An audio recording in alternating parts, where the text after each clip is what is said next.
सासू माँ बदल गई। कहानी उस घर की है जहाँ बहू और बेटी को एक माना जाता था, लेकिन फिर अरे शिखा बेटा, तू रसोई में क्यों घुसी रहती है? जा, रोटी मैं बना लूंगी। नहीं माँ जी, आप बैठिए, बस सारा खाना बन ही गया है। श्वेता को बोल देती हूँ, वो खाना लगा देगी सबका। सॉरी भाभी, मेरे पास वक्त नहीं है। माँ, मुझे पैसे देना, पार्लर जाना है। हाँ हाँ चली जाना, भाभी को भी ले जाना। वो भी जाने को बोल रही थी पार्लर, पर पहले ना मदद कर दे उसके खाना लगाने में। देख माँ, वो बहू है, उसे बहू रहने देना, इतना सर पर मत चढ़ा भाभी को। श्वेता, ज्यादा मत बोला कर। बहू और बेटी में कोई फर्क नहीं होता है। जा जाकर काम कर। ननद को माँ का भाभी से इस तरह प्यार करना बिल्कुल अच्छा नहीं लगता। वो बार बार किसी न किसी तरह माँ को भाभी के खिलाफ भड़काती रहती, लेकिन कोई फायदा ना होता। एक रोज, अरे बेटे किशन, जा बहू को कहीं घुमा कर ला, सारा दिन घर में काम करती रहती है। हाँ माँ, हम लोग जा रहे हैं ना गोवा। अच्छा जी, भाभी ने तो हमें बताया भी नहीं। वैसे तो सारी पंचायत करती है, ये गोवा वाली बात क्यों छुपा गई हमसे? अरे क्योंकि उसे खुद नहीं पता था बहन। मुझे टिकट सस्ती मिल रही थी तो मैंने बुक कर दिया। हाँ शिखा, पैकिंग कर ले, संडे हम जा रहे हैं गोवा। दोपहर में शिखा पैकिंग कर रही थी कि सास आ जाती है। ये क्या बहू, साड़ियाँ? अरे गोवा जा रही है घूमने या फिर शादी में मायके हैं? माँ जी, ऐसा कुछ है ही नहीं, समझ में नहीं आ रहा क्या रखूं कपड़े में। अरे तेरी और श्वेता की साइज तो एक ही है, उसके कुछ मॉडर्न कपड़े ले ले, आकर लौटा देना। हाँ माँ जी, ये ठीक रहेगा। शिखा श्वेता के पास जाती है और उससे कपड़े मांगती है।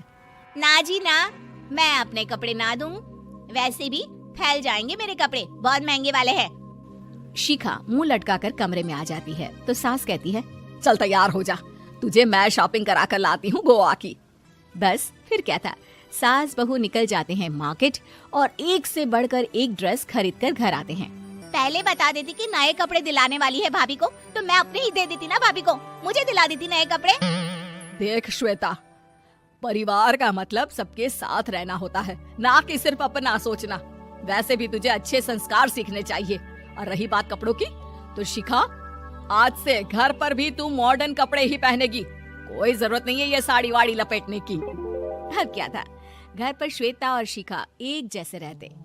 एक बार पड़ोसन आती है। अरे बेटा, अपनी माँ को तो बुलाना, जरा बात करनी है। शिखा सास को बताती है और रसोई में चली जाती है। ये आपकी बेटी बहुत बड़ी हो गई है, इसके लिए एक रिश्ता है, कहो तो बता दूं। ये बेटी नहीं बहू है, घर में सब एक जैसा ही रहता है। वैसे मेरी बेटी भी बड़ी हो गई है, कोई रिश्ता हो तो जरूर बताना। पड़ोसन रिश्ता लेकर उन लोगों के घर आती है। तब श्वेता की होने वाली सास कहती है, तो ये घर है, कितने मंजिल का है? और ये बहू ने आपकी क्या पहन रखा है, जीन्स टॉप? अरे भाई, साड़ी वाड़ी नहीं है क्या इसके पास? देखिए, सर्दी है तो साड़ी में बहू कैसे मैनेज करती, वैसे पहनती है साड़ी भी। देखिए, हम लोग ठहरे पैसे वाले लोग, कोई कमी नहीं है हम लोगों के पास पैसों की, बहुत पैसे हैं, जमीन, नौकर चाकर, कार, सब कुछ है, लेकिन घर में संस्कारी बहू चाहिए, समझ रही हैं ना आप? सास कुछ कहती कि श्वेता बोल पड़ती है, हाय रे, नौकर चाकर से लेकर जमीन, कार, पैसा, हाँ, मुझे रिश्ता मंजूर है मुझे। अरे रुक जा श्वेता, मैं बात कर रही हूँ ना। देखिए, हम लोगों के घर इतनी आजादी नहीं मिलेगी। अरे हाँ कर देना माँ, हाँ कर दे जल्दी से। सास क्या करती, बेटी की शादी ऐसे घर में कर देती है जहाँ ना उनके विचार मिलते हैं और ना ही आचार। शादी के बाद एक रोज फोन पर, श्वेता बेटा, एक बार घर आ जा, बहुत दिल करता है तुझे देखने का। माँ, वो घर पर बहुत काम होता है, कैसे आऊँ? बड़ा घर है, लेकिन आने जाने वालों की लाइन ही लगी रहती है। बेटा, मैं तो जानती थी उस घर का हाल, लेकिन तू ही नहीं मान रही थी। माँ देख, हर घर का यही हाल है। तेरी बेटी को यहाँ घूंघट हटाने की परमिशन नहीं है और एक तरफ भाभी स्कर्ट पहनकर घूम रही है। बेटा, मुझे क्या पता था कि मेरी बेटी को ससुराल के नाम पर पिंजरा मिल जाएगा। अच्छा माँ, फोन रखती हूँ, सास को गर्मा गर्म रोटी खिलानी है। तुम लोगों की तरह नहीं कि एक रोटी बनाओ, एक सब्जी बनाओ, फिर सारा दिन फ्री होकर घूमो। सास फोन तो रख देती है, लेकिन सोच में पड़ जाती है कि एक तरफ बेटी जिसे कोई आजादी नहीं, वहीं दूसरी तरफ बहू जिसे देखकर लगता ही नहीं कि उसकी शादी भी हुई है। अगले रोज। शिखा, अरे ओ शिखा। हाँ माँ, क्या हुआ? कुछ चाहिए आपको? मैं जिम जा रही थी। जिम के कपड़ों में बहू को देखकर सास को घूंघट में अपनी बेटी का ख्याल आता है। देख बहू, घर में बहू की तरह रहा कर। इतने टाइट कपड़े पहनकर जिम जाना पसंद नहीं मुझे। जा जाकर रोटी बना। रोटी? माँ, अभी तो शाम की 6 बजे हैं, इस वक्त रोटी? अब क्या मेरे खाने पीने पर भी पहरा है? अरे जब मर्जी तब मैं अपने घर में खा भी नहीं सकती क्या? बहू को अजीब लगता है। वो समझ नहीं पाती कि जो सास कल तक इतनी सपोर्टिव थी, उन्हें अचानक से क्या हो गया। वो किचन में जाती है, गरम रोटी के साथ 2 तरह की सब्जी, रायता, सलाद सब लेकर सास के पास आती है। माँ जी, खाना। इतना सारा खाना? राक्षस समझा है क्या मुझे? रोटी मांगी थी मैंने गर्मा गर्म बस। पर माँ जी, रोटी खाती किससे आप? सब्जी तो बनानी थी ना। अरे भूख मर गई मेरी तेरी बहस से। जा जाकर काम कर, अंदर पूरी रसोई साफ कर। बहू अंदर चली जाती है। थोड़ी देर में श्वेता घर आती है। अरे शिखा, जल्दी से चाय ला, पकवान बना, मेरी बेटी आई है। अरे नहीं नहीं माँ, ड्राइवर बाहर खड़ा है। मैं तो घर का कोई सामान खरीदने के बहाने यहाँ आ गई हूँ, मुझे जाना होगा। अरे बेटा, पर कितने दिनों बाद देख रही हूँ तुझे, रहने आ जाना 2-4 दिन के लिए। आ जाऊंगी माँ, जब मेरी सास मरेगी तब। मैं तो रोज मन्नत मानती हूँ कि मेरी सास मर जाए तो अच्छा है। अच्छा चल, जा रही हूँ माँ। हे भगवान, कैसे कैसे दिन देखने पड़ रहे हैं मेरी बेटी को। सास अंदर जाती है, जहाँ श्वेता की जिम वाली सहेली का फोन आया होता है। क्या बात है, आज जिम नहीं आई? अरे पता नहीं यार, आज माँ को क्या हो गया अचानक। पर खैर कोई नहीं, लगता नहीं कि मैं अब जिम आ पाऊंगी। शिखा स्पीकर पर बात कर रही थी, जिसे सास सुन रही थी। यार ये सास ना होती ही ऐसी है। मैं तो कहती हूँ बुढ़िया जल्दी मरे और तू आराम से जिए। शिखा को सहेली की बात पर गुस्सा आ जाता है। माँ के मरने की कौन सा बच्चा दुआ मांगता है मोहिनी? आगे से ऐसी बात मेरे सामने मत करना। हमारे घर की शोभा ही माँ है। क्या हुआ जो थोड़ी सख्ती दिखा रही है? उसमें भी कोई ना कोई उनकी भलाई ही होगी। मैं तो कहती हूँ भगवान मेरे जैसी सास सबको दे, जो सिर्फ माँ की तरह है। सास वाली तो कोई बात ही नहीं है उनमें। सास ये बात सुन रही थी। उनकी आंख में आंसू आ जाते हैं कि क्यों वो बेटी की किस्मत में बहू को भी भागीदार बना रही थी। शिखा, अरे ओ शिखा, क्या हो? सास, माँ, बहू और बेटी। नहीं नहीं, ये कहानी इन सारे के सारे रिश्तों की नहीं, बल्कि 2 रिश्तों में ही सभी रिश्तों के होने की है। अरे बहू, मेरे और तेरे ससुर जी की रोटी मत बनाना, मैं बना लूंगी। दिन तक ठंडी हो जाती है। बहू जो कि एक वर्किंग लेडी थी। नहीं नहीं माँ जी, मैं अच्छे से कपड़े में लपेट देती हूँ ना, आप क्यों मेहनत करेंगी? माइक्रोवेव में गर्म कर लेना।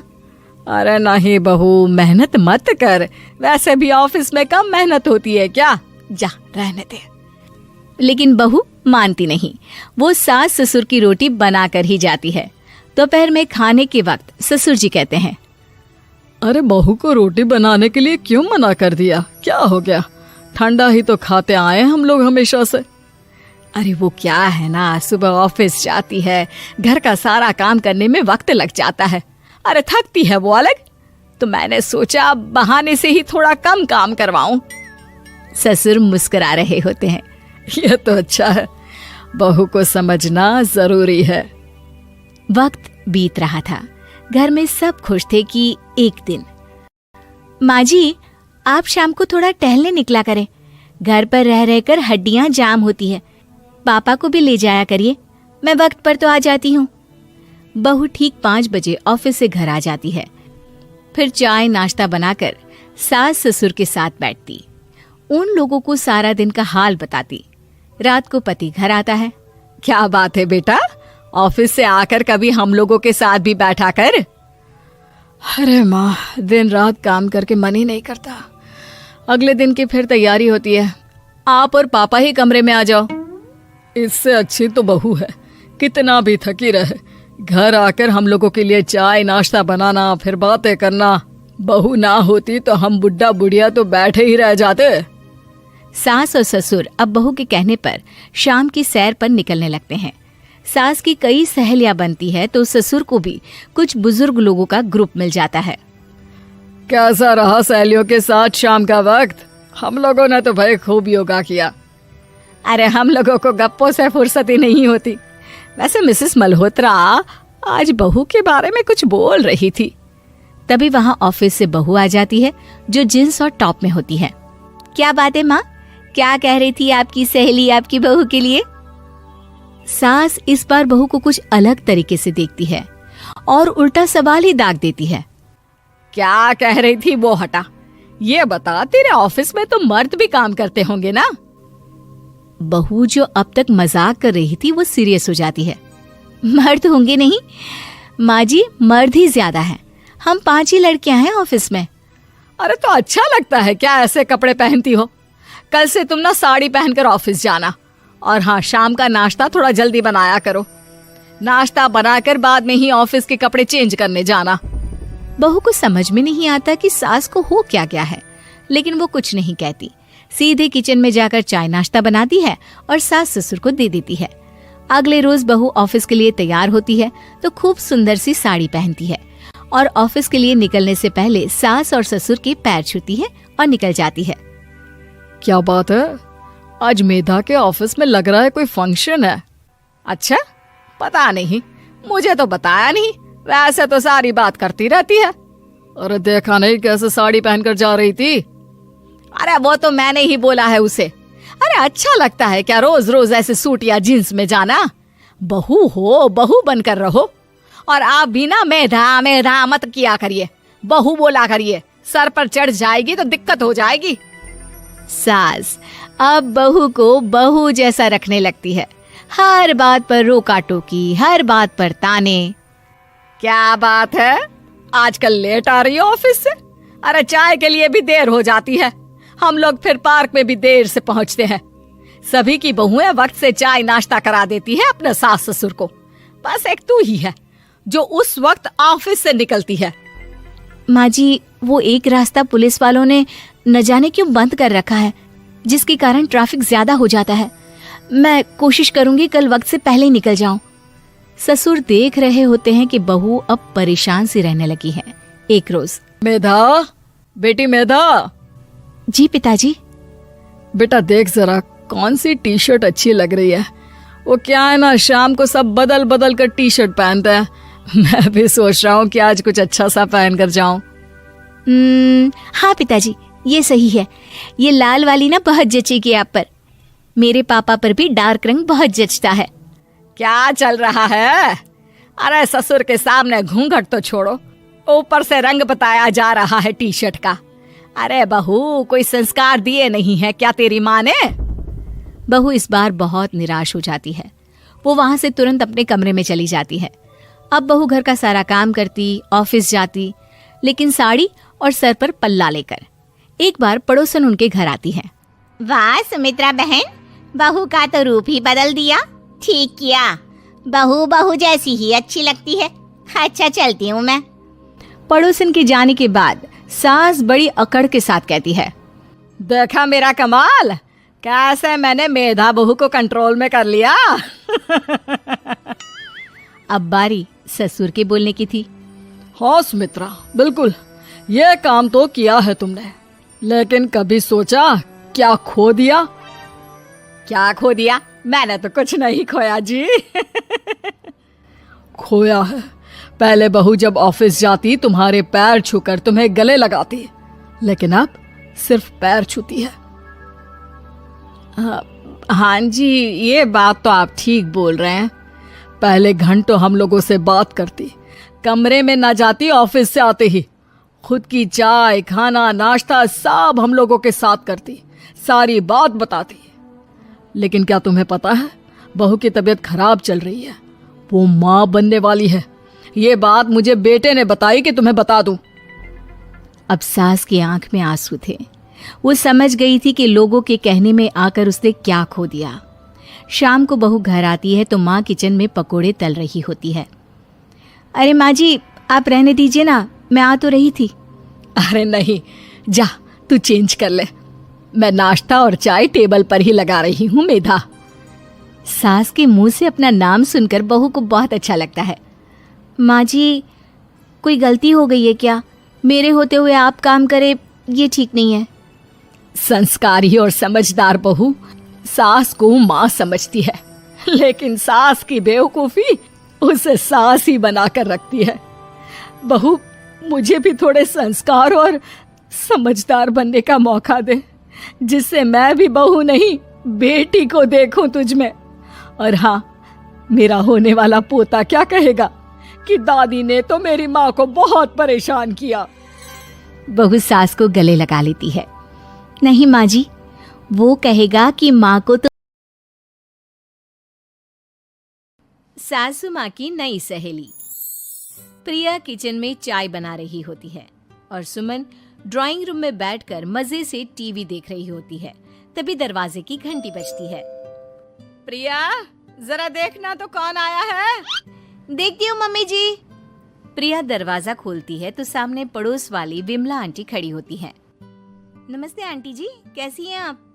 मैं तो बिल्कुल ठीक हूँ बेटा, पर तेरी सास को क्या हुआ है? आजकल कहीं दिखती ही नहीं है। जब देखो तब टीवी के आगे जमी रहती है। अंदर तो आइए आंटी।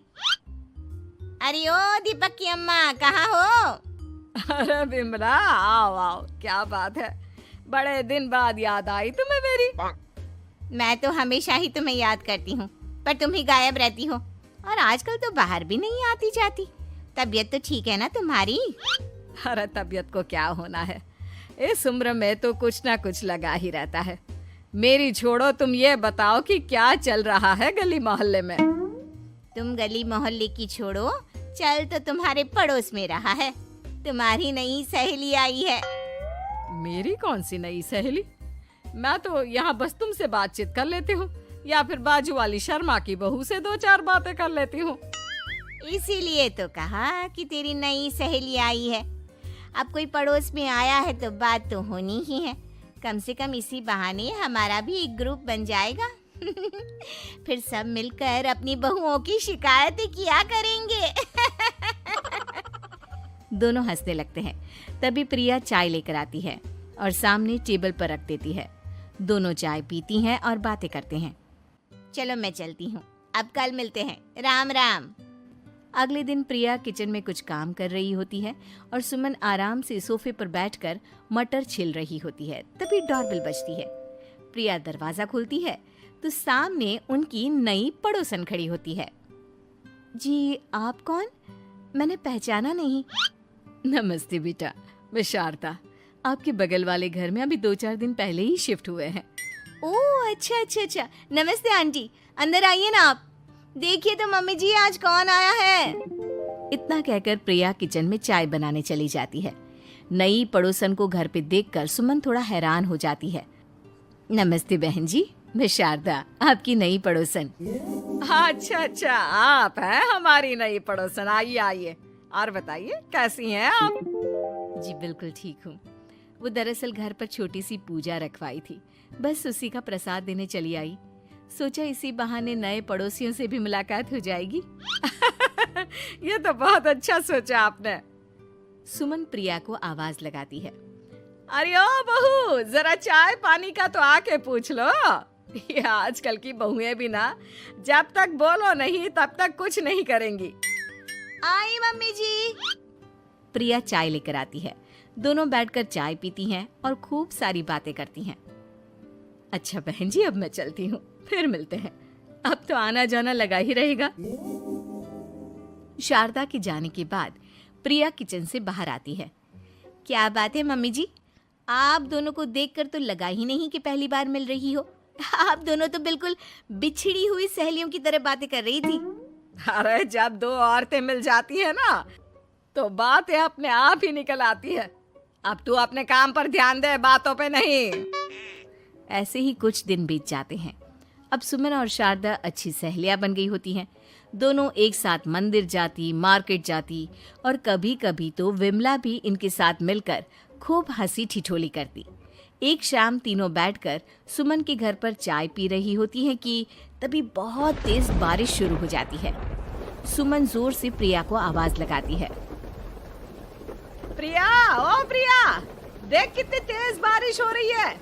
जाके छत से सारे कपड़े ले आ, नहीं तो सब भीग जाएंगे। सुमन 2 बार आवाज लगाती है लेकिन प्रिया का कोई जवाब नहीं आता। शायद प्रिया कुछ काम कर रही है, इसीलिए कुछ जवाब नहीं दे रही। अरे काहे का काम, आराम फरमा रही होगी महारानी। तभी प्रिया बीमार हालत में अपने कमरे से बाहर निकलती है। हाँ मम्मी जी, क्या हुआ? मेरी तबीयत थोड़ी ठीक नहीं है ना, इसलिए आग लग गई। अरे सारे कपड़े भीग गए और तुझे सोने से फुर्सत नहीं है। सबके सामने सुमन के मुंह से ऐसी बातें सुनकर प्रिया उदास हो जाती है और छत से कपड़े उतारने चली जाती है। सुमन, ये क्या बात हुई? प्रिया ने बताया ना कि उसकी तबीयत ठीक नहीं, इसलिए उसकी आंख लग गई। तुम भी ना खामखा उसे सबके सामने सुना दिया।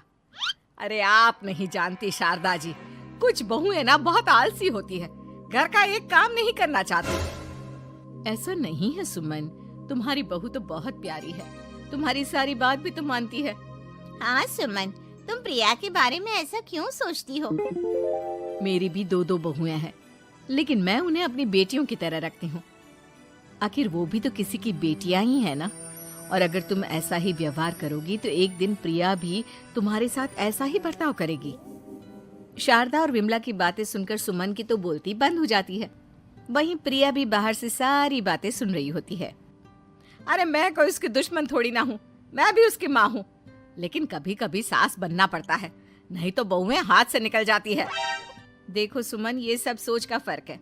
अगर तुम ये सोचोगी तो कभी प्रिया को अपनी बेटी नहीं बना पाओगी। इतना कहकर शारदा और विमला वहां से चली जाती हैं और सुमन अकेले बैठकर उनकी बातें सोचने लगती है।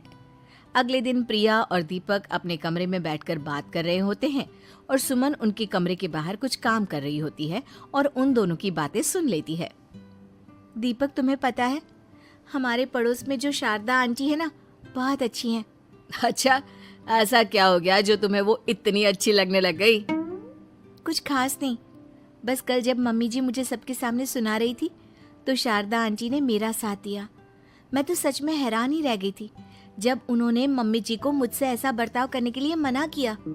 अच्छा, फिर क्या हुआ? होना क्या था, शारदा आंटी तो मम्मी जी को समझा ही रही थी कि बहू को भी बेटी की तरह ही रखना चाहिए, लेकिन मम्मी जी तो मम्मी जी है ना, उन्हें तो मुझ में हमेशा कमी ही दिखती है। काश मुझे भी शारदा आंटी जैसी सास मिली होती जो मुझे भी अपनी बेटी जैसी समझती। सुमन ये सब सुनकर बहुत उदास हो जाती है और वहां से चली जाती है। प्रिया की बातें सुमन के कानों में बार बार गूंज रही थी। उसे बहुत शर्मिंदगी महसूस हो रही थी कि उसने प्रिया के साथ बहुत गलत किया है। अगले दिन सुमन शारदा और विमला को बुलाती है। क्या बात है सुमन, आज तूने ऐसे अचानक क्यों बुलाया? सब ठीक तो है ना? हाँ हाँ, सब ठीक है, तुम दोनों बैठो तो सही। तब तक दीपक और उसके पापा भी आ जाते हैं। प्रिया, तुम भी आ जाओ। क्या हुआ मम्मी जी, आपने बुलाया? हाँ प्रिया बेटा, मैं आज सबके सामने तुमसे माफी मांगना चाहती हूँ। मैंने आज तक तुम्हारे साथ बहुत बुरा व्यवहार किया है, लेकिन तुमने कभी भी मेरे साथ बुरा बर्ताव नहीं किया। मुझे अपनी गलती का एहसास हो गया है, हो सके तो मुझे माफ कर देना। प्रिया अपनी सास की बातें सुनकर हैरान हो जाती है। उसकी आंखों में आंसू आ जाते हैं। प्लीज मम्मी जी, आप मुझसे माफी मत मांगिए, मैं भी आपकी बेटी ही हूँ। वैसे एक थैंक यू तो मेरी नई सहेली को भी बनता है, जिसकी वजह से मुझे मेरी गलती का एहसास हुआ। शारदा बहन, आपका बहुत बहुत शुक्रिया जो आपने मेरी आंखें खोल दी। अरे क्या सुमन, तुम भी ना? तो फिर इसी बात पर चाय और पकोड़े हो जाए। हाँ हाँ, क्यों नहीं।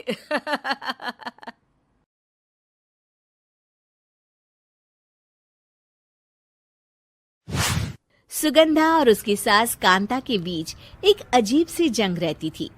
ये जंग थी किचन में कौन ज्यादा अच्छा काम करेगा और घर के सदस्यों के दिल जीतेगा। और उनकी इस जंग में हमेशा कुर्बान होते थे उनके दोनों पति। कैसे? आइए देखते हैं इस किचन पॉलिटिक्स की कहानी में।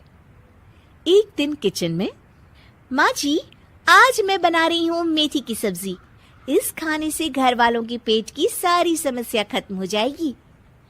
और मैं बना रही हूँ तड़के वाली छाछ, जिसे पीते ही गैस की समस्या कभी नहीं होगी। दोनों अपने अपने खाने को लेकर टेबल पर पहुंच जाती हैं। तभी सुगंधा के ससुर उसकी बनाई सब्जी की तारीफ कर देते हैं। अरे वाह, मेथी की सब्जी भी बनी है, बड़ी ही स्वादिष्ट है। वाह बहू वाह। अरे बहू, लेकिन इसमें इतनी सारी मेथी बर्बाद करने की क्या जरूरत थी? देखिए माँ जी, ये तो वो मेथी है जो आप रात में भिगोकर सुबह उसका पानी पीती हैं, और जो मेथी फेंक देती हैं उसी से मैंने ये सब्जी बनाई है। अरे वाह बहू, तुमने तो बड़ा ही समझदारी का काम किया। बस अब क्या था, कांता जी का तो मानो ये सुनकर खून ही सूख गया। वो फैसला कर लेती है कि किसी भी तरह वो अपने खाने की तारीफ लेकर ही रहेगी और सुगंधा को किचन में उसकी कमियां गिनाएगी। कांता फ्रिज खोलकर देख रही होती है और फिर सुगंधा से कहती है, अरे बहू, ये क्या, पूरा फ्रिज गंदा पड़ा है। तभी वहां सुगंधा का पति आ जाता है। वो सुगंधा को डांट कर कहता है, सुगंधा, तुम्हें कितनी बार कह रखा है कि वायरस फैल रहा है, साफ सफाई का पूरा ख्याल रखना है, लेकिन तुम किचन में इतनी गंदगी रखोगी तो कैसे चलेगा। सुगंधा सास की तरफ देखती है जहां वो मुस्कुरा रही होती है। सुगंधा समझ जाती है कि सास ने उससे बदला लेने के लिए ये सब किया है। दोनों रात के खाने की तैयारी में लग जाती हैं। दोनों ना एक दूसरे की तरफ देखती हैं और ना ही एक दूसरे से बातें करती हैं। रात को खाने की टेबल पर एक एक कर दोनों कई तरह के अलग अलग व्यंजन टेबल पर लगा देती हैं और अपने अपने पति के पास जाकर खड़ी हो जाती हैं। अरे खाइए जी खाइए, मैंने बड़ी मेहनत से बनाया है। प्लेट में वो खाना डालती हैं। सुगंधा भी दोनों की प्लेट में खाना डालते हुए कहती है, बड़ी ही मेहनत लगी है इस खाने को बनाने में। हाँ, दोनों को ना चाहते हुए भी सारा खाना खाना पड़ता है। कहीं दही तो कहीं मलाई तो कहीं मसाला, और इन सब के बाद दोनों बड़ी ही मुश्किल से अपने कमरे में सोने जाते हैं। लेकिन अगली सुबह सुगंधा का पति चिल्ला रहा होता है, हाय रे, हाय मेरा तो पेट खराब हो गया, हाय माँ बहुत दर्द हो रहा है। तो वहीं कांता के कमरे से भी कुछ ऐसी ही आवाज आने लगती है। हे भगवान, इस सास बहू की लड़ाई हमारी जान लेकर रहेगी। जाओ कोई डॉक्टर को बुला कर लाओ। डॉक्टर आते हैं। दोनों को देखकर कांता और सुगंधा से कहती हैं, देखिए, आप दोनों इन्हें खाने में हल्का ही दीजिएगा। हो सके तो रात का खाना जल्दी खाया करे और वॉक किया करे। इतना कहकर डॉक्टर वहां से चले जाते हैं। जिसके बाद एक बार फिर से दोनों बहुएं किचन में जाती हैं और खाना बनाने में लग जाती हैं। रात में खाने के टेबल पर दोनों एक बार फिर से खाना लगाने लगती है। पापा जी, मैंने ये पतली मूंग की दाल की खिचड़ी के साथ ये पापड़ और पुदीने की चटनी भी बनाई है। अरे बहू, अभी अभी बेचारे पेट की बीमारी से गुजरे हैं, इतना भारी खाना तो डॉक्टर ने भी मना किया है ना। देखिए, मैंने आप दोनों के लिए सूप बनाया है। और दोनों उन लोगों की प्लेट में खाना डालने लगती हैं। तभी दोनों एक साथ बोल पड़ते हैं, बस करो, हमें माफ करो, हमें नहीं खाना इस घर में, ना खिचड़ी और ना ही सूप। हम इंसान हैं, एक वक्त में एक ही खाना खा सकते हैं। बस करो, हमें माफ करो, हमें नहीं खाना इस घर में, ना खिचड़ी और ना ही सूप। हम इंसान हैं, एक वक्त में एक ही खाना खा सकते हैं। इतना कहकर वो दोनों वहां से चले जाते हैं। कहानी का अंत। आप लोग उम्मीद कर रहे होंगे कि अंत में सब ठीक हो जाएगा। नहीं जनाब, अगर सास बहू के बीच सब ठीक हो जाए तो आप ये सीरीज देखे ही क्यों? तो मजा लीजिए इस चैनल में सास बहू से जुड़ी कहानियों का, क्योंकि ये ऐसा रिश्ता है जिसकी मिठास उसकी खटास में हमेशा ज्यादा ही रहती है।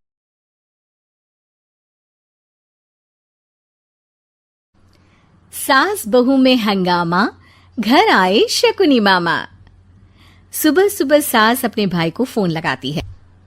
हेलो, अरे किधर है तू? बहन की कोई खबर नहीं लेगा? यहाँ मेरी सारी सत्ता लूट रही है धीरे धीरे करके। अरे क्या हुआ दीदी, सुबह सुबह ये रुदाली क्यों शुरू कर दी? ऐसा क्या पहाड़ टूटा है? अरे तेरे धर्मराज ससुर ने तिजोरी की चाबी बहू को दे दी है। पैसों का हिसाब भी उसी के पास रहता है। सिर्फ तिजोरी की ही नहीं, बेटे की चाबी भी उसी के पास है। अब उसी की बात सुनता है। अरे जल्दी से आ जाना, वरना तेरी बहन कंगाल हो जाएगी भाई। अरे बहन श्री, रहो टेंशन फ्री। आ रहा हूं मैं, तेरी बहू का पासा पलटने। अगले ही दिन मामा घर में आ टपकते हैं। अरे मामा जी, पाए लागू। बहू, पाँव छू के पैरों के नीचे की जमीन खींचना तो कोई तुमसे सीखे। हाँ, क्या मतलब मामा जी? अरे तुमने अपनी सास के पाँव छुए और पूरे घर की सत्ता हड़प ली। साले हैं? साहब, साले साहब कब आए आप? आ तो 40 साल पहले गया था। तुम्हारा दिमाग कुछ ज्यादा ही चलता है और जुबान भी। खैर, तुम्हारी बहन पे गए हो ना इसीलिए। जीजाजी, आप काफी मजाकिया हो गए। वैसे बहू ने घर की सत्ता हड़पी नहीं है, उसको दी गई है। वो गुणी है, समझदार है और उत्साही भी है। एक किताब भी लिख दीजिए ना अपनी बहू की तारीफ में जीजाजी। तभी सास वहां आ जाती है। अरे भाई, मेरे भाई आ गया तू। आजा आजा आजा, तेरे लिए पकवान बनाए हैं मैंने। हाँ हाँ साले साहब, खाइए। आपके घर में तो मिलते नहीं होंगे पकवान। क्या मतलब? मतलब आपके घर में आपकी बहन थोड़ी ना रहती है, उनके हाथ के पकवान थोड़ी ना मिलते होंगे, यही कह रहे थे ना ससुर जी? हाँ बहू, यही कह रहा था मैं।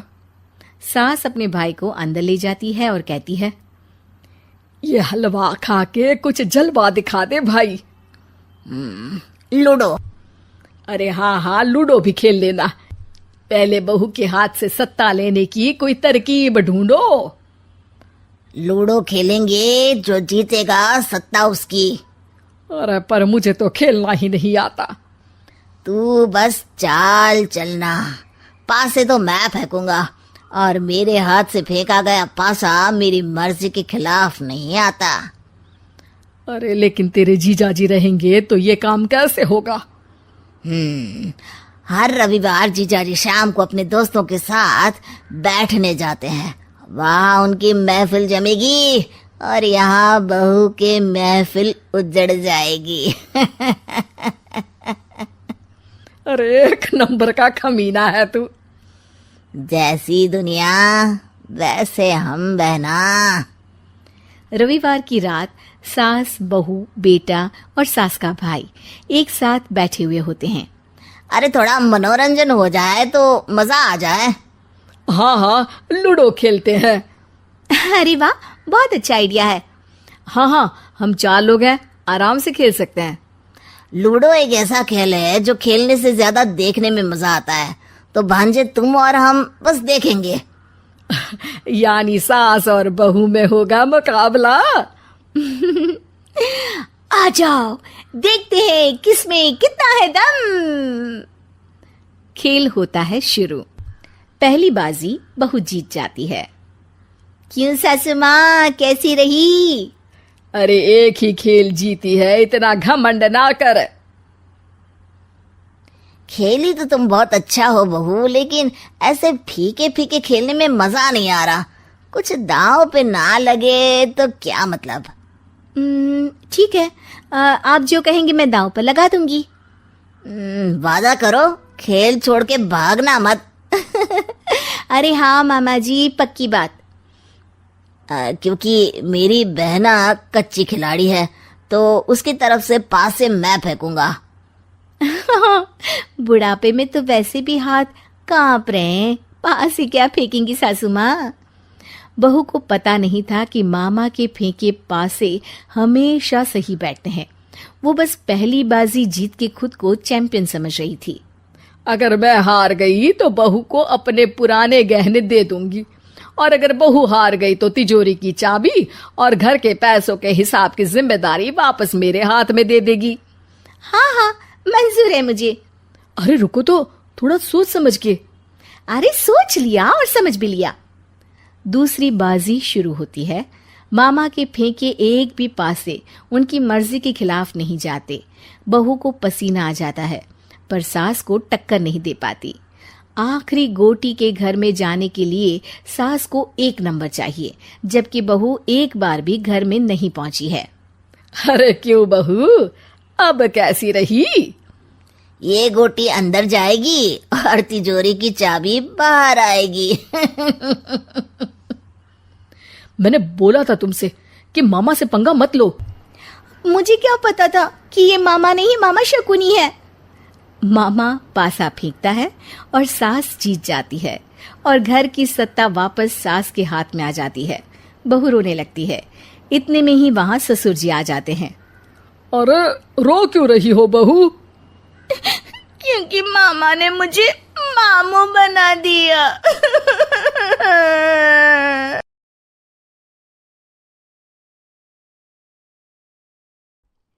सास बहू का लिव इन रिलेशन। नेहा खुले विचारों वाली लड़की थी। अरे नेहा, क्या दिन में सोती है?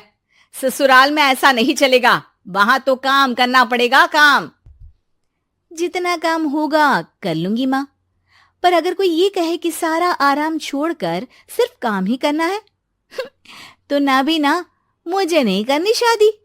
अरे कैसी बात कर रही हो? अच्छा चलो जाकर नहा लो, मैं नाश्ता लगा देती हूँ, फिर तुम्हें कॉलेज भी तो जाना है। नेहा कॉलेज के लिए निकल जाती है। वो सोचने लगती है कि ससुराल में वो कैसे मैनेज करेगी। क्या हुआ नेहा, परेशान लग रही हो? अरे यार, तू तो मुझे जानती है ना, मुझे अपनी लाइफ बिल्कुल परफेक्ट चाहिए, लेकिन लग नहीं रहा लोग मानेंगे। यार, कहीं मेरी शादी ऐसे घर ना हो जाए जहां मेरी जिंदगी ही नरक हो जाए। अरे मैंने ना कल एक इंग्लिश फिल्म देखी थी, उसमें भी कुछ ऐसी ही समस्या थी हीरोइन की। अच्छा, तो फिर क्या किया उसने? उसने तो अपने होने वाले पति से साफ साफ कह दिया कि वो पहले उसके घर कुछ दिन तक बिना शादी के रह कर देखेगी, और अगर ठीक लगा तो ठीक, वरना तेरे मेरे रास्ते अलग। अरे हाँ यार, ये तो बिल्कुल सही आइडिया दे रही है तू मुझे। चल मैं तो चली, थैंक्स यार, तूने मेरी प्रॉब्लम सॉल्व कर दी। ये बोलकर नेहा खुशी खुशी वहां से निकल जाती है, लेकिन पीछे से उसकी सहेली कहती है, अरे नेहा, नहीं नहीं, कुछ नहीं सुनना मुझे। ये बोलकर वो वहां से चली जाती है। हे भगवान, पूरी बात सुने बिना ही चली गई। अरे वो तो विदेशी फिल्म थी, वहां सब चलता है, लेकिन ये तो भारत है, सभ्यता और संस्कारों वाला देश, जहां शादी से पहले लड़की को ससुराल में नहीं रखा जाता। खैर, नेहा मस्त होकर घर आती है। नेहा, कल तुझे लड़के वाले देखने आने वाले हैं, और हाँ, इस बार कोई बहाना नहीं चलेगा। हाँ हाँ, आने दो आने दो, मैं तैयार हूं शादी के लिए। अगले दिन लड़के वाले आते हैं, जहां लड़का कहता है, मुझे अकेले में लड़की से कुछ पूछना है। हाँ हाँ, क्यों नहीं बेटा, जाओ नेहा, घर तो दिखा दो इन्हें। नेहा भी खुश हो जाती है कि उसे मौका मिल गया है लड़के से अपनी शर्त रखने का। देखो, मुझे ना शादी से बहुत डर लगता है। पता नहीं कैसी लड़की आए, तालमेल बना पाए कि नहीं मेरे परिवार से। मैंने कई घरों में रोज का क्लेश होते देखा है। तुमने तो मेरे दिल की बात कर दी।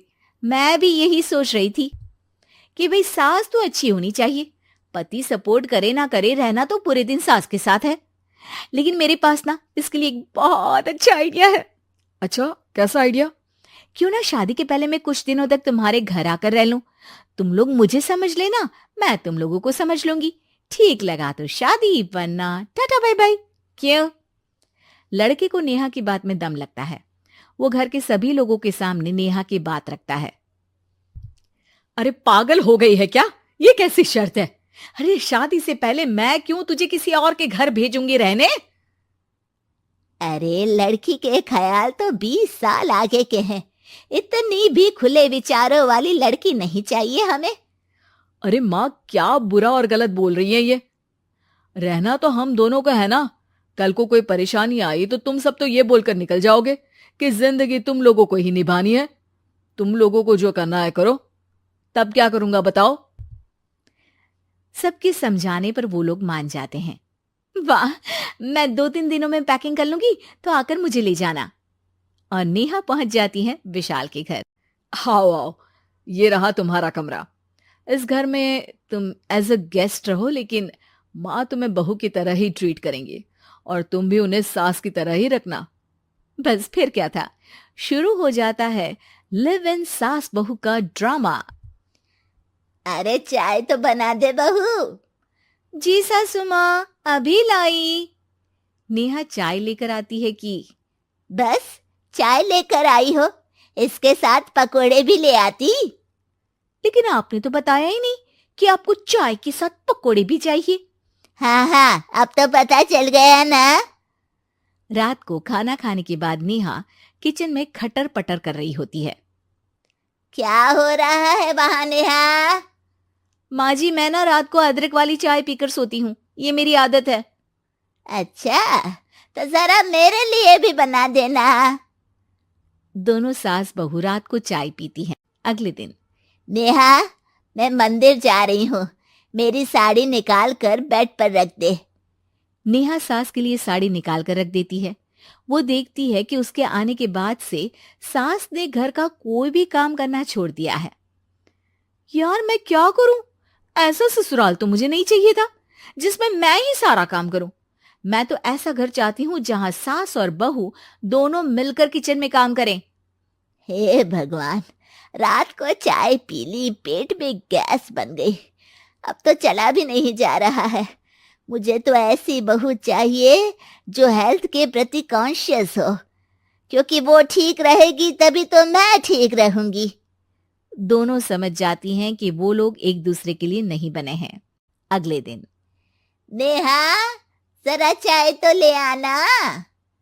नेहा चाय के साथ चिला भी बनाकर ले आती है। सास खा पीकर सो जाती है।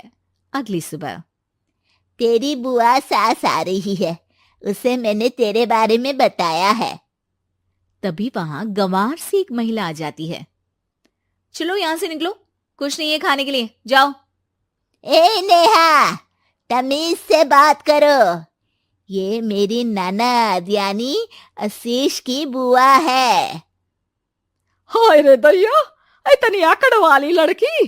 अरे यही है ना जो शादी से पहले ही आकर बस गई है यहाँ पर। बस नहीं गई हूं, बसना है या नहीं ये डिसाइड करने आई थी। लेकिन इन लोगों के रिश्तेदार इतने गंवार हैं, तो मैं तो ना कर रही इस घर में शादी। अरे भाभी, और क्या कमी थी हमारे आशीष में जो आपने ऐसी लड़की की शर्तों को मान लिया?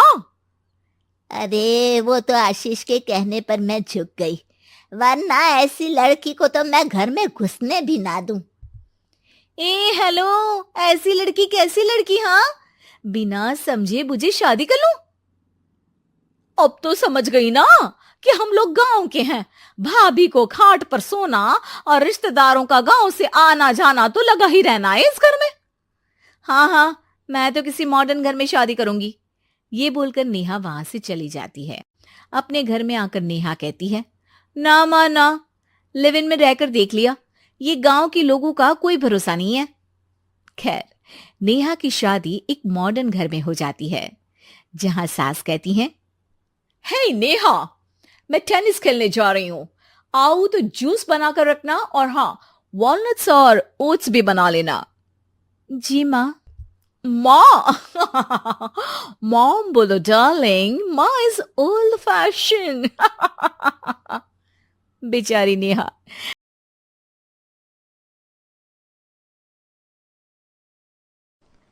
सास बहू का रिश्ता। निधि और उसकी सास के बीच हमेशा किसी न किसी बात पर अनबन छिड़ी ही रहती है, जिसके चलते दोनों कभी एक दूसरे को समझने और प्यार करने की कोशिश तक नहीं करती। अरे मेरे तो भाग ही फुट गए जो ऐसी बहू मिली। हाय, मेरी तो जिंदगी बर्बाद हो गई। भगवान, या तो अच्छी सास दे देता या फिर गूंगी, इन्हें मेरे सिर बिठाकर कौन से जन्म का बदला ले रहे हैं भगवान। क्या बोली? वही जो आपने सुना। इतनी बड़ी हो गई कि सास से जुबान लड़ाती है। अरे यही सीख कर आई है क्या मायके से? अरे नहीं नहीं, उसके लिए तो ससुराल ही काफी है। मेरी सास ने मुझे बहुत अच्छे से जुबान लड़ाना सिखाया है। हाँ। सास बहू की तीखी नोक झोंक चल ही रही होती है कि दीपू वहां आ जाता है। रिश्ता करते हुए पति पत्नी की जगह सास बहू की कुंडली मिलानी चाहिए, क्योंकि अगर सास बहू का रिश्ता अच्छा नहीं तो उनका पता नहीं, पर पति की जिंदगी तो पक्का झंड है। मुझे अपने सामने कोई झगड़ा नहीं चाहिए, बस करो दोनों। दोनों शांत होकर अपने अपने काम में बिजी हो जाती हैं। दीपू ऑफिस चला जाता है, जिसके थोड़ी ही देर में दीपू की बहन कल्पना का फोन आता है। अरे कैसी है रे बेटा? ससुराल में सब बढ़िया है ना? कोई तुझे परेशान तो नहीं करता? सास की बात सुनकर पास खड़ी निधि हंसकर कहती है, अरे वाह रे ऊपर वाले, खुद बहू को शांति से सांस भी नहीं लेने देती और बेटी से पूछ रही है कोई परेशान तो नहीं करता। अरे मेरी बेटी तुम्हारी तरह नाकारा और बदतमीज नहीं है, इसलिए उससे पूछना बनता है। तो उनकी सास भी आपकी तरह नहीं होगी, इसीलिए उन्होंने कुछ बोला नहीं। और इसी के साथ एक बार फिर दोनों सास बहू के बीच तानों का युद्ध शुरू हो जाता है। फिर कल्पना कुछ देर तक तो फोन पर सुनती रहती है, पर जब दोनों चुप होने का नाम तक नहीं लेती तो वो चिल्लाते हुए बीच में बोलती है, अरे बस करो, यहाँ फोन कान पर लगाए जब मुझसे आप दोनों की बातें सुनी नहीं जा रही तो मेरा बेचारा भाई न जाने किस हाल में होगा। अरे ये सब तेरी भाभी की वजह से है बेटा। तो माँ आप भी कुछ कम नहीं है, आप दोनों को ही अपना रिश्ता सुधारने की जरूरत है। मैं एक बाबा को जानती हूँ जो रिश्ते सुधारने में एक्सपर्ट है, आप दोनों उनके पास जाइए। ना जी ना, मैं ऐसे ढोंगी बाबा में नहीं मानती। देखा, कहा था ना। अरे ये तो हमारे घर में शांति चाहती ही नहीं है। भाभी एक बार ट्राई करके तो देख लो। इस पर निधि मान जाती है और अगले ही दिन दीपू के ऑफिस जाने के बाद दोनों बाबा के पास पहुंच जाती हैं। सास बहू के बीच रिश्ता कुछ ज्यादा खास नहीं है, हर समय तू मैं चलती रहती है। हाँ जी हाँ, बिल्कुल सही, आप तो बहुत ज्ञानी है बाबा जी। तो उपाय सुनो, बहू को साफ और सच्चे मन के साथ सास को 12 लाल और 12 हरी चूड़ियां भेंट करनी है, मतभेद अपने आप कम हो जाएंगे। बाबा का उपाय सुन अगले दिन निधि सास को चूड़ियां भेंट कर देती है, लेकिन इससे भी उन दोनों के बीच कुछ सही नहीं होता। अरे पक्का इसने ही किलस कर चूड़ियां दी होंगी, तभी कुछ नहीं हुआ। दोनों दोबारा बाबा के पास जाती हैं। कुछ नहीं होता। तो दूसरा उपाय सुनो, सुबह सूरज निकलने से पहले ही घर की सफाई कर सारा कूड़ा घर से बाहर कर ठंडे पानी से स्नान करना है, इससे दोनों के बीच रिश्ते अच्छे हो जाएंगे। अरे इतनी जल्दी मम्मी जी ही उठ सकती हैं, ये आपको ही करना पड़ेगा, मैं अकेली तो लड़ाइयाँ नहीं करती ना।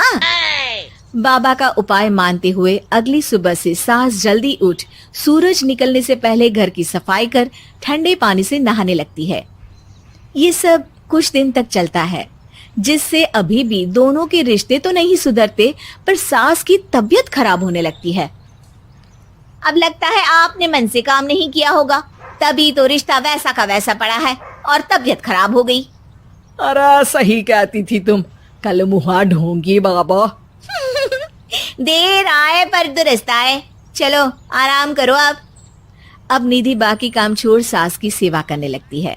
अपनी पत्नी और माँ में ऐसा बदलाव देख दीपू बिल्कुल हैरान रह जाता है। अरे कहीं बाबा ने कोई जादू टोना तो नहीं कर दिया? मेरी माँ और पत्नी इतना घुल मिल कर तो नहीं रहती। ओहो सरकज़म। बस बस अब जाओ और अपना काम खुद कर लो, मुझे मम्मी जी का ख्याल रखना है। निधि की बात सुन हैरान दीपू बस उन्हें देखता रह जाता है और निधि सास का ध्यान रखने में लगी रहती है। इसी तरह दिन बीतते हैं और निधि आधे से ज्यादा समय सास के साथ बिताने लगती है, जिस वजह से उन दोनों का रिश्ता पहले से अच्छा होने लगता है और वो एक दूसरे को समझने लगती है। बहू मैं सोचती हूँ एक बार उसे ढोंगी बाबा के पास जाना चाहिए, उसे सबक सिखाने के लिए। अरे पर मम्मी जी, उसकी क्या जरूरत है? हमारे घर में सब ठीक है, फिर वो कुछ भी करे, हमें उससे क्या। दोनों के बीच ये बात हो ही रही होती है कि तभी बाबा कल्पना के साथ उनके घर आ जाते हैं। माँ, बाबा आप दोनों से मिलना चाहते थे, इसलिए मैं उन्हें यहाँ ले आई। अरे पर हमें इस ढोंगी बाबा से नहीं मिलना। हाँ, मेरी बहू बिल्कुल सही कह रही है। जो कुछ समय पहले एक दूसरे को मारने को चलती थी, आज एक ही लय में बात कर रही है। आपको अपने रिश्ते के लिए किसी बाबा के नहीं, अपने आप की जरूरत होती है। रिश्ता सुधारने के लिए जरूरी है कि सास बहू को अपनी बेटी और बहू सास को अपनी माँ जैसा समझे और प्यार दे। उपाय तो बस एक तरीका है लोगों को समझाने का,